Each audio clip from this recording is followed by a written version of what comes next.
Hello guys, j'espère que vous allez bien. Moi comme d'habitude, ça va, je gère. Aujourd'hui j'ai envie qu'on papote un peu, qu'on parle de l'anxiété sociale. Je sais pas si certains ont déjà entendu parler de ça ou alors si certains connaissent des personnes qui en souffrent.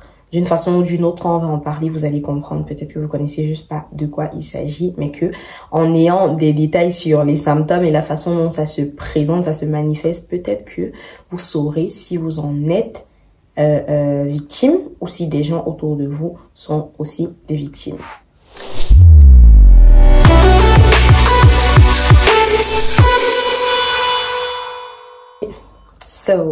Bienvenue sur ma chaîne YouTube une fois de plus pour cette nouvelle vidéo. Si c'est la toute première fois que tu te retrouves là, je suis sûre que tu connais la chanson. Abonne-toi, active la cloche de notification, like déjà cette vidéo parce que je sais, elle va peut-être te plaire. Et voilà, tu peux partager aussi, tu peux laisser un commentaire et suivre mes autres pages. En général, ici, on parle de santé mentale, on peut parler de d'autres sujets divers, mais on trouve toujours comment ramener ça à la santé mentale. Donc, voilà le topo. Avant de parler de l'anxiété sociale, je tiens à préciser, à noter que chaque fois que je viens parler d'un truc ici, c'est que soit j'ai une expérience personnelle, soit des gens autour de moi ont une expérience sur la chose et puis je suis allée creuser pour en savoir un peu plus. Du coup, je parle pas souvent de façon banale. C'est que je sais de quoi je parle en général. Peut-être j'ai pas tous les détails, mais justement, je préfère toujours parler de façon terre à terre pour qu'on comprenne que ce sont des situations qui peuvent arriver à tout le monde. Du coup, en ce qui concerne l'anxiété sociale, je tiens à préciser tout d'abord que oui, c'est une maladie mentale.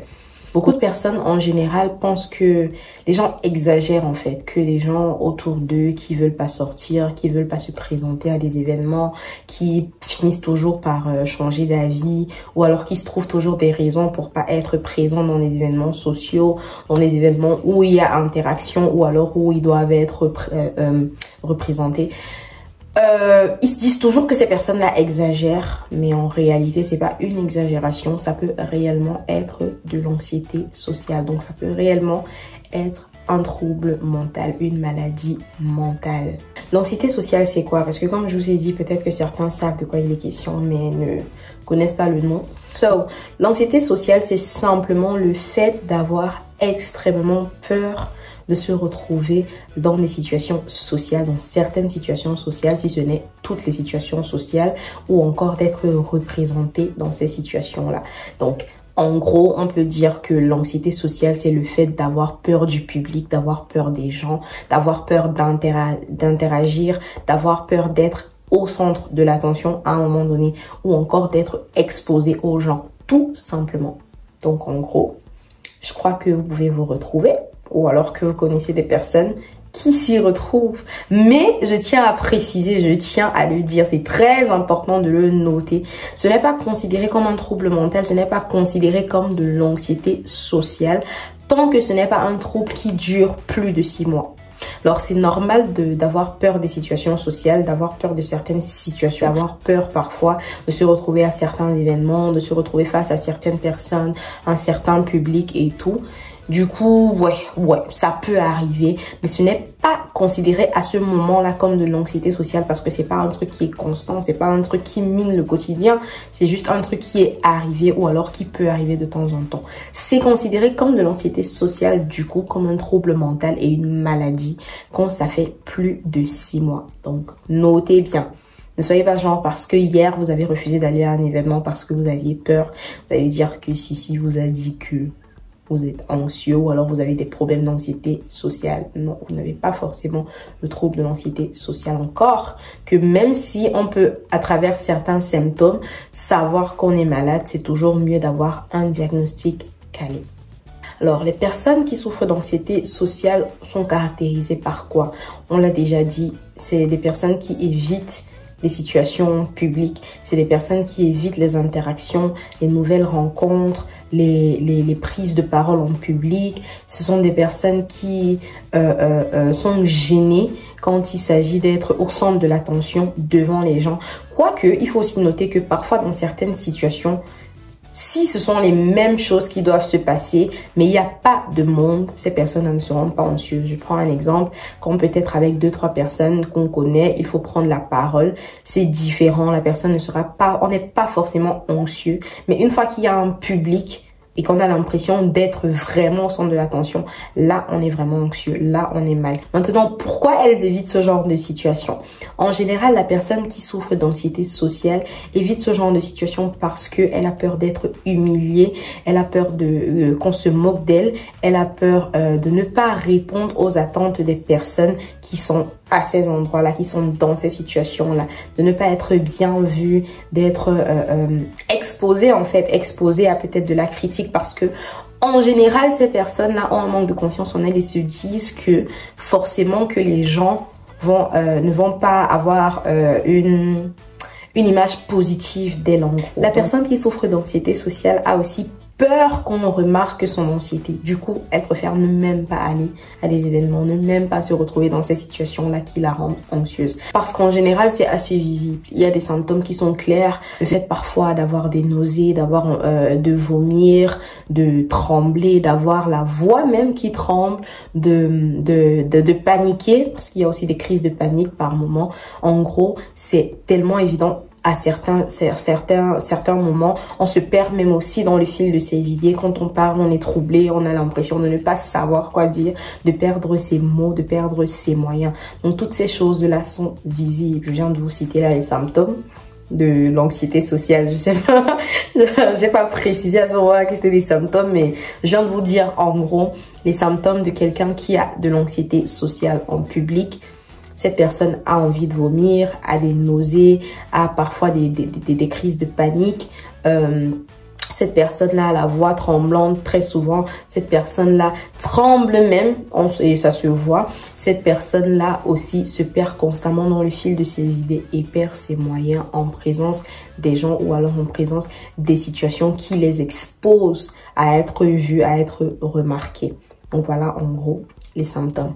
C'est vrai que c'est pas forcément précisé, mais les personnes qui souffrent d'anxiété sociale, ce sont des personnes qui soit ont vraiment un réel manque de confiance et d'estime d'elles-mêmes, soit alors ont déjà vécu des situations où elles ont été humiliées, où elles ont été rabaissées, ou peut-être leur voix ou alors on appelle ça comment? Leurs idées n'ont pas été prises en considération. Donc c'est possible que toutes ces choses-là aient créé en elles des craintes et font que désormais elles ont l'impression de ne pas avoir le droit ou alors de toujours j'ai pas envie d'utiliser le terme qui vient directement dans ma tête là, de toujours décevoir les gens. De toujours décevoir les gens et de toujours faire que tout parte en sucette quoi. Du coup, elle préfère éviter. Maintenant, il y a des personnes qui savent bien gérer, mais vraiment bien gérer dans le sens où elles trouvent des raisons tellement subtiles pour pas faire partie de ces événements-là, de ces situations-là. C'est-à-dire que facilement, on va te dire que non, j'ai un truc à faire, non, ceci, non, cela, j'ai pas envie parce que c'est ennuyeux, moi ça m'intéresse pas et tout. Elles trouvent des façons ou alors des raisons pour excuser le fait qu'elles peuvent pas participer à ces événements-là, qu'elles peuvent pas se retrouver dans ces situations-là. Et ça passe crème, c'est normal parce qu'on se dit, bof, après si c'est quelque chose que tu n'aimes pas, je peux pas te forcer. Du coup, voilà, parfois c'est subtil de ces façons-là. Parfois même, il peut arriver qu'elles acceptent d'aller à ces événements, mais vraiment ne sont pas enthousiastes, ne sont pas en mode, elles n'ont vraiment pas envie.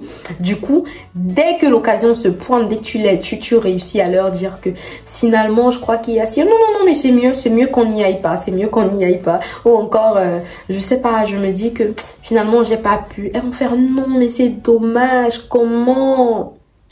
Oh, pourtant, et pourtant, au fond, elles sont en mode, merci Seigneur, je ne vais pas devoir aller à cet événement, je ne vais pas devoir aller à cet endroit. C'est vraiment malsain. Arrêtez, hein. Franchement, c'est pas cool, c'est pas bien.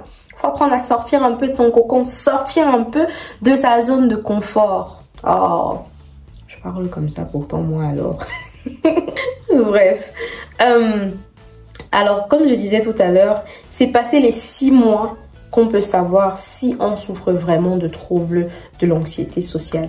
Et maintenant, il faut aussi savoir que pour dire qu'on souffre des troubles de l'anxiété sociale, pour remarquer cela, il y a quelques critères. Par exemple, le fait que les mêmes situations nous mettent dans cet état-là, dans cet état d'anxiété-là. Chaque fois qu'on parle peut-être d'aller faire telle chose ou alors d'aller à tel endroit ou alors de prendre la parole, à chaque fois, on a le même sentiment d'anxiété, on est mal et tout. Aussi, on est très évitant, on évite énormément les situations, on évite énormément ces choses-là, ces situations sociales. La peur est déraisonnée, c'est-à-dire qu'elle est hors de proportion. On a une peur extrême, c'est-à-dire que la peur est...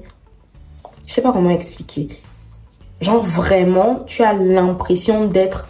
Tu as peur, tu as l'impression d'être en danger si tu te retrouves dans ces situations-là. Donc vraiment, la peur est hors de proportion. On a l'impression qu'il y a une menace réelle en fait. Qu'il y a une menace réelle si on y va. On a l'impression que si on se retrouve dans ces situations-là réellement, il y a un truc qui va se passer, un truc dangereux. Du coup, la peur est extrême.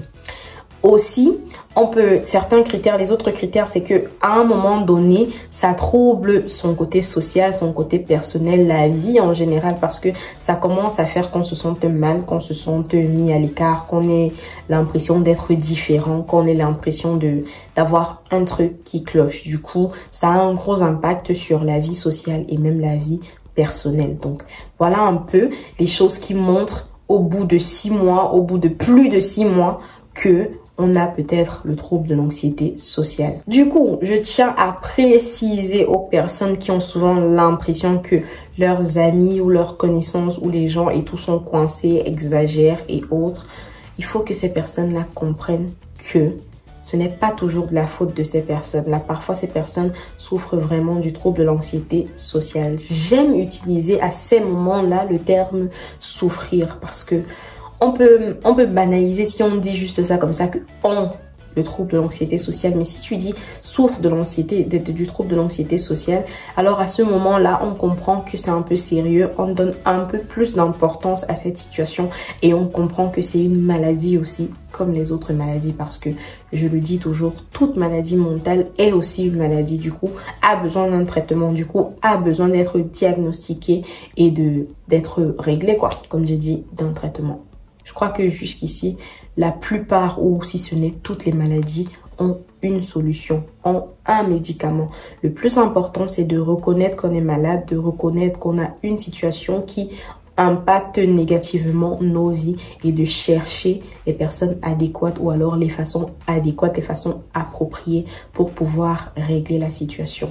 Mais dans tous les cas, on peut toujours, surtout en situation mentale, trouver une solution, trouver une façon de mieux vivre, trouver une façon de mieux faire.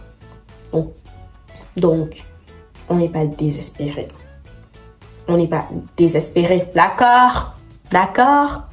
Coucou à mes amis anxieux sociaux. Coucou à nous. Un coucou particulier à toutes mes amies et tous mes amis qui souffrent d'anxiété sociale, à notre team parce que j'en suis aussi. Et voilà. Après, il y a des personnes qui gèrent mieux, comme je disais tout à l'heure. Soit elles réussissent à éviter. Une des choses particulières qui caractérise les personnes qui souffrent d'anxiété sociale, c'est que elles développent facilement des stratégies d'évitement. Elles développent facilement, ce côté-là et voilà. Mais aussi d'un autre côté, il y a des personnes qui gèrent mieux. Des personnes qui en public donnent l'impression d'avoir une certaine audace ou alors se cachent, essayent de se faire tout petit, toute petite en public et tout. Ou encore essayent de se cacher derrière la présence des gens qu'elles connaissent mieux. Des gens qui les rendent un peu plus à l'aise. Donc, je tiens à préciser. Moi, perso, je suis dans cette catégorie-là. Je suis plus le genre de personne. Si j'ai l'impression que je vais trouver 1-2 personnes qui vont me mettre dans une énergie détendue, bah, je peux y aller. Parce que c'est pas tout le temps que j'accepte. Il y a des moments où, franchement, moi, je dis toujours que sur place, je peux gérer. Mais le réel problème, c'est sortir, accepter de sortir de chez moi pour y aller en fait, parce que là il y a tout qui me passe par la tête. Est-ce que je suis vraiment obligée? Est-ce que même une fois que j'ai dit oui, j'attends toujours qu'on me fasse signe pour me dire que finalement c'est annulé. J'ai toujours hâte en fait qu'on me dise ça et c'est très mal.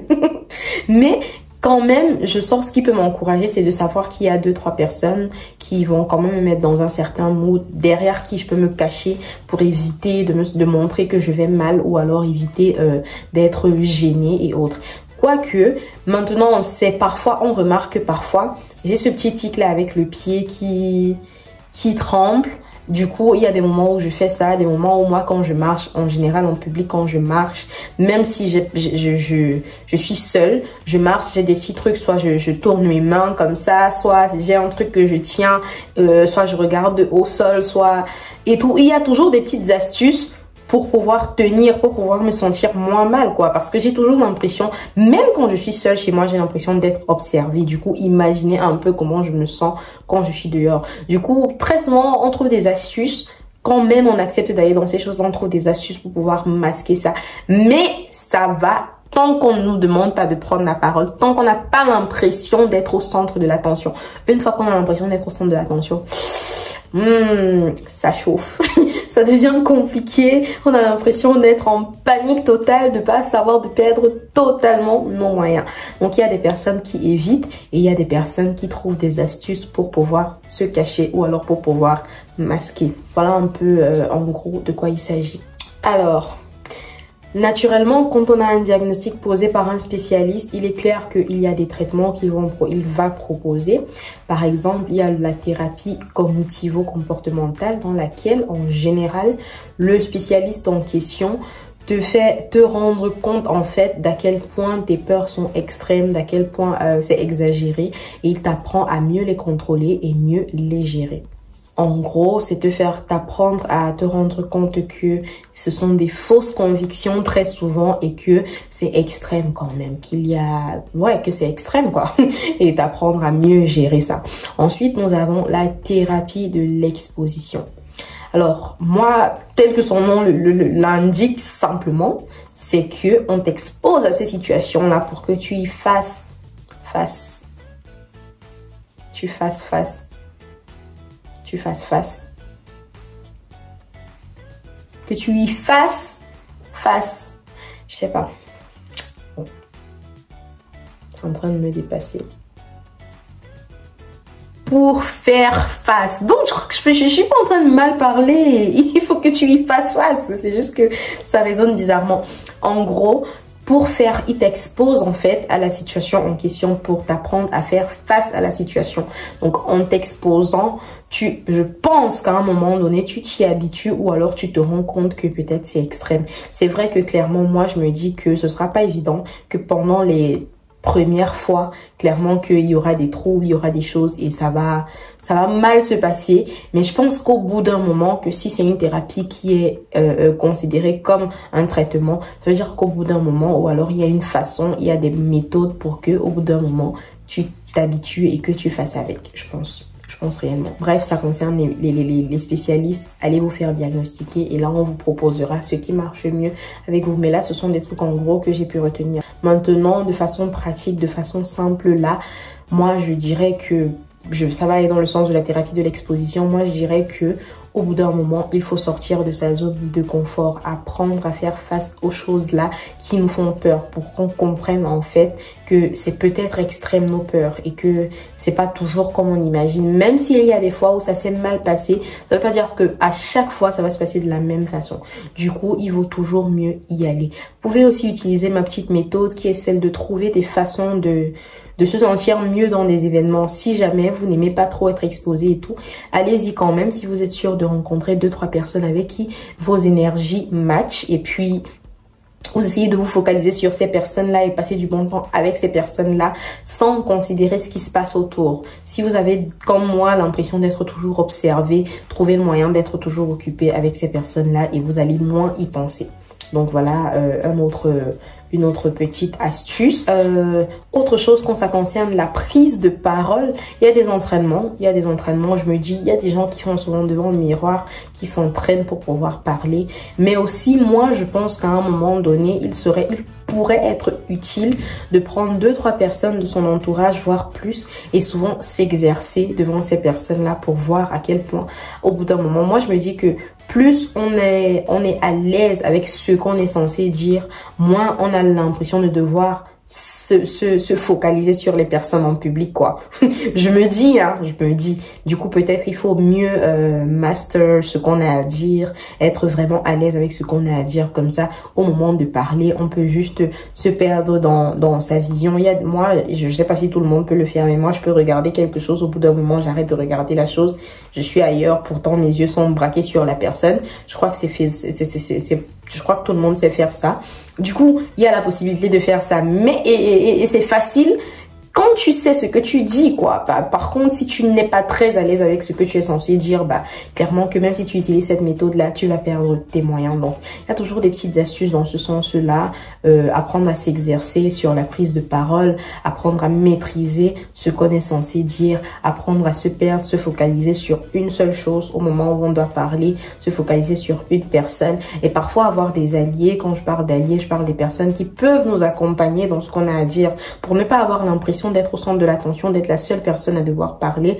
On peut trouver des façons d'avoir des gens qui vont nous accompagner dans ce qu'on aura à dire, ou encore, pour autre astuce, faire parler d'autres personnes. C'est-à-dire que là, si par exemple c'est un événement qui te concerne, plutôt que de raconter des choses, tu peux pousser les autres à parler. Ça va rendre l'atmosphère un peu plus détendue et là l'interaction sera plus facile. Mais il faut sortir de sa zone de confort, rencontrer de nouvelles personnes, parce que très souvent il y a des personnes à l'extérieur là que vous ne connaissez pas, mais avec qui l'énergie match finalement très bien.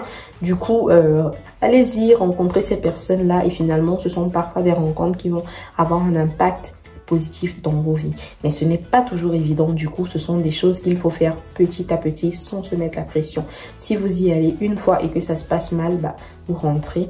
La prochaine fois, essayez encore jusqu'à ce que finalement vous vous sentiez un peu plus à l'aise et voilà.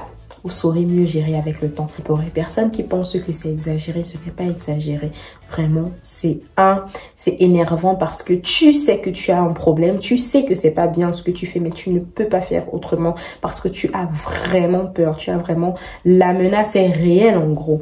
Du coup, par moment, c'est pas volontaire quand des gens vous disent qu'ils peuvent pas venir à vos événements, ou encore que les gens changent de programme ou vous font faux bond ou trouvent des excuses. C'est parfois que ces personnes-là ne peuvent pas faire autrement parce que la peur est extrême.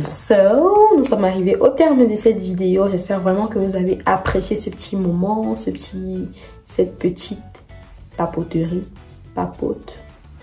ce petit papotage.